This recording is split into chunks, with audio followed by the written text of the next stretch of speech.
Henry and Mudge, and Annie's perfect pet. Annie's wish. Henry and Henry's big dog Mudge always visited cousin Annie next door. Annie used to live far away. Henry didn't see much of her, but now she lived next door and it was fun. Henry and Annie rode bikes, played frisbee, and traded comics. And of course, they petted Mudge all the time. Annie loved Mudge. She loved his soft eyes and his warm nose and his big paws. Annie wished she had a dog, but her father was at work every day. No one would be home to take care of a dog.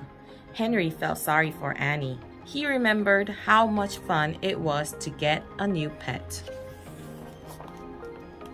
Mudge had been the cutest puppy. He was all around and Raleigh, and very small.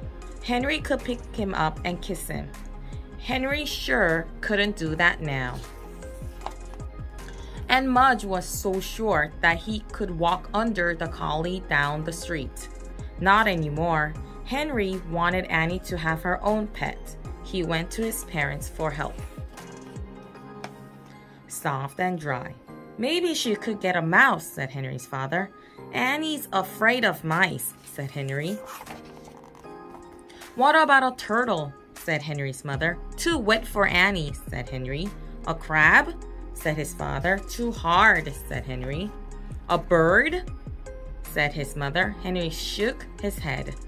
It might fly into Annie's teacups, he said. Okay, said Henry's father. Annie needs a pet that isn't scary, isn't wet, isn't hard, doesn't fly, and tap dances. Tap dances? Henry giggled. I just threw that one in, said Henry's dad. Henry's mother was thinking. I know, she said, a bunny. It's soft and dry and doesn't fly. And it doesn't have to be walked like a dog, said Henry. Yes, said Henry's father, but can it dance? The pet store. Henry and Henry's parents and Henry's big dog Mudge took Annie to the pet store. When they went inside, birds were singing, puppies were barking, kittens were meowing, and mice were squeaking. But the bunnies in the corner were being quiet and careful, just like Annie. Perfect, said Henry's mother. Annie picked up a white baby bunny. She had soft eyes, just like Mudge. She had a warm nose, just like Mudge.